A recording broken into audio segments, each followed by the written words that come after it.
എന്തായാലും കാണാൻ ജില്ലാ പോലീസ് മേധാവി ഉൾപ്പെടെയുള്ള ആളുകൾ ഇവിടെയുണ്ട്. സർ, നമുക്കിപ്പോൾ ഔദ്യോഗികമായി ഇപ്പോൾ എത്ര മരണം സ്ഥിരീകരിക്കാൻ പറ്റും? ഔദ്യോഗികമായിട്ട് 3. സർ, എത്ര മരണം?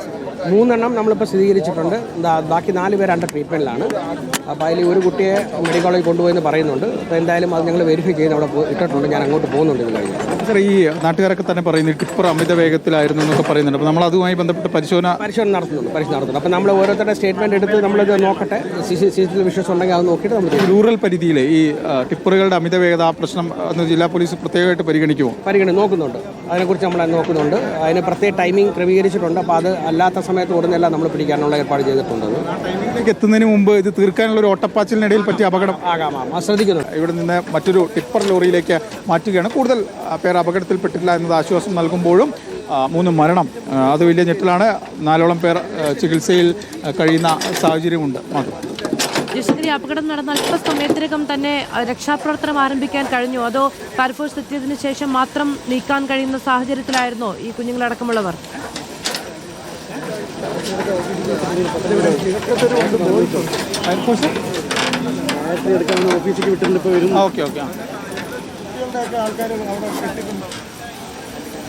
ജയശങ്കർ, എന്താണ് നാട്ടുകാർ പറയുന്നത്? അത് ഈ അപകടമുണ്ടായ ഉടൻ തന്നെ അതായത് നാട്ടുകാർ ഇവിടെ പല ആളുകളും ഇങ്ങോട്ട് എത്തുമ്പോൾ ഇവിടെ മൃതദേഹങ്ങളൊക്കെ കൊണ്ടുപോകുന്ന ഒരു സാഹചര്യം ഉണ്ടായത്. ഈ ആദ്യഘട്ടത്തിൽ രക്ഷാപ്രവർത്തനത്തിൽ നിന്ന് ആളുകളൊക്കെ തന്നെ ഇവിടെ നിന്ന് തത്വത്തിൽ മാറിയിട്ടുണ്ട്. കാരണം അവരെ സംബന്ധിച്ചൊക്കെ വലിയ നടുക്കലായിരുന്നു. തുടക്കത്തിൽ നാട്ടുകാരാണ് ഈ രക്ഷാപ്രവർത്തനം തുടങ്ങുന്നത്. പിന്നീടാണ് ഫയർഫോഴ്സ്. എന്തായാലും ഈ അപകടമുണ്ടായി മിനിറ്റുകൾക്കുള്ളിൽ സിസ്റ്റം ഉണർന്നിട്ടുണ്ട്. ഇവിടെ എത്തി പരിശോധനയും മറ്റ് കാര്യങ്ങളും ഒക്കെ തന്നെ നടത്തുന്ന സാഹചര്യം ഇവിടെ ഉണ്ടായിട്ടുണ്ട്. എന്തായാലും ഈ ടിപ്പറിൻ്റെ അമിത വേഗത്തിലുണ്ടാക്കിയ അപകടം അതാണ് ഈ ഇത്രയും വലിയൊരു വിഷയത്തിലേക്ക് എത്തിച്ചതെന്ന് തന്നെയാണ് നാട്ടുകാരുൾപ്പെടെ പറയുന്നത്. ജില്ലാ പോലീസ് മേധാവി ടിപ്പറിൻ്റെ അമിത വേഗത സംബന്ധിച്ച് പരിശോധന നടത്തുമെന്ന കാര്യം പറഞ്ഞു. നാട്ടുകാരുൾപ്പെടെ പരാതി പറഞ്ഞതും ഈ ടിപ്പറിൻ്റെ അമിത വേഗതയെ സംബന്ധിച്ച് നമുക്ക് ആ ദൃശ്യങ്ങൾ കാണാം. ഈ ബൈക്കിലിടിച്ച് നിയന്ത്രണം തെറ്റിയാണ് ഈ ടിപ്പർ ലോറി ഇത്ര വലിയൊരു അപകടം ഉണ്ടാക്കുന്നതെന്നാണ് മനസ്സിലാക്കുന്നത്. ആ ബൈക്കിൻ്റെ ദൃശ്യങ്ങളാണ് നമ്മളിപ്പോൾ കാണുന്നത്. എന്തായാലും നാടിനെ ആകെ മൊത്തത്തിൽ നടുക്കിയ ഒരു അപകടം. ആ നടുക്കൽ ഇപ്പോഴും മാറിയിട്ടില്ല. എന്തായാലും ലഭിക്കുന്ന മറ്റൊരു അപ്ഡേറ്റ് കൂടിയുണ്ട്. അത് ഈ അപകടത്തിൽപ്പെട്ട മരിച്ച ഒരാൾ അത് മരിച്ച 2 പേർ മുതിർന്നവരാണ്. ഒരു കുട്ടിയും മരിച്ച ആളിൽ ഉൾപ്പെടുന്നുണ്ട്. ഒരാളെ തിരിച്ചറിഞ്ഞിട്ടുണ്ട്. കൊട്ടാരക്കര കുടവട്ടൂർ സ്വദേശി ഹരിലാൽ ആണ് എന്ന വിവരമാണ് ഇപ്പോൾ പുറത്തേക്ക് വരുന്നത്. ഗോപാൽ ശിലാസനൽ വിവരങ്ങളുമായി ചേരുകയാണ്. ഗോപാൽ, ആശുപത്രിയിൽ നിന്ന് ഇയാളുടെ ഐഡന്റിറ്റി ആരാണ് എന്നത് വ്യക്തമാക്കുകയാണോ?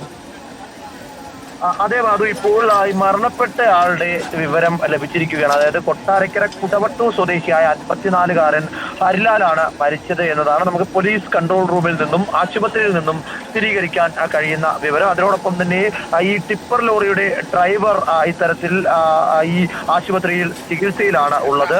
ഇതിൽ നമുക്ക് ഏറ്റവും അവസാനമായി ലഭിച്ച വിവരം ഇന്ന് രാവിലെ 7 മണിയോടെ ആണ് ഈ അപകടം സംഭവിക്കുന്നത്. അപകടത്തിൽ നേരത്തെ പറഞ്ഞതുപോലെ തന്നെ 3 പേരാണ് മരണം സ്ഥിരീകരിച്ചിരിക്കുന്നത്. അതിൽ ഒരാൾ മുതിർന്നയാളാണ് എന്ന് നേരത്തെ പ്രദേശവാസികൾ തന്നെ പറഞ്ഞിരുന്നു. ആ ആൾ കൊട്ടാരക്കര കുടവട്ടൂർ സ്വദേശിയായ 54-കാരൻ ഹരിലാൽ എന്നയാളാണ്. ഇയാൾ ബസ് സ്റ്റോപ്പിൽ ബസ് കാത്തു നിന്നിരുന്ന ആളാണ്. ഇയാളെ കൂടാതെ 3 പേരാണ് നിലവിൽ കൊട്ടാരക്കര താലൂക്ക് ആശുപത്രിയിൽ ഉള്ളത്. ഇത് 3 പേരും ചികിത്സയിൽ തുടരുന്നവരാണ്. ടിപ്പർ ലോറിയുടെ ഡ്രൈവറായിട്ടുള്ള 40-കാരൻ നിസാം, അതുകൂടാതെ ആ ബസ് സ്റ്റോപ്പിൽ ബസ് കാത്തു നിന്നിരുന്ന നവനീത് 13 വയസ്സ്, റിഷാദ് 15 വയസ്സ് എന്നീ കുട്ടികളാണ്.